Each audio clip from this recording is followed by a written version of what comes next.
Isang pagpalang araw sa inyo lahat, guys. So papakita ko lang sa inyo, no? Buhay rider, no? So habang nagdadrive tayo, nakaramdam tayo ng gutom at nakakita tayo ng ihaw-ihaw, no? So pansamantala tayong gumilid muna at nang tugunan muna natin ng kalam ng ating sikmura, no?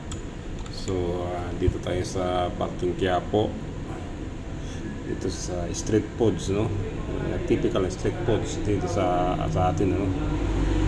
Ayan, guys. So dito tayong ihaw-ihaw at pang subukan natin masarap yung ihaw-ihaw nila. At yun nga, paluto din tayo ng yung balon-balunan, no? Ang buhay riders, guys, kahit saan area ka, makaramdam ng gutom, ano, pwede kang kumain. Hindi tayo masilang sa mga street foods, kumakain tayo dyan. At yun nga, nagpaluto na tayo ng ating ihaw-ihaw na balon-balunan ng manok. Isa sa paborito natin. At yan nga, first bite, yun, masarap. Masarap siya, maganda yung sausawan niya. Pag may nadadaanan akong ihaw-ihaw, ito lang naman madalas mong orderin, yung balon-balonan. Yan, gustong-gusto ko talagang balon-balonan na ihaw-ihaw, ano. So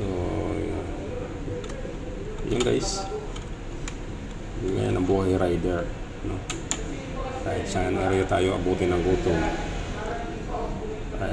cowboy tayo, bakbak ng bakbak, kain kung kain, yun nga.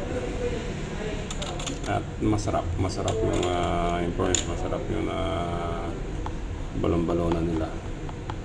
So ito ang typical na buhay Pilipino, no? So walang hiya-hiya.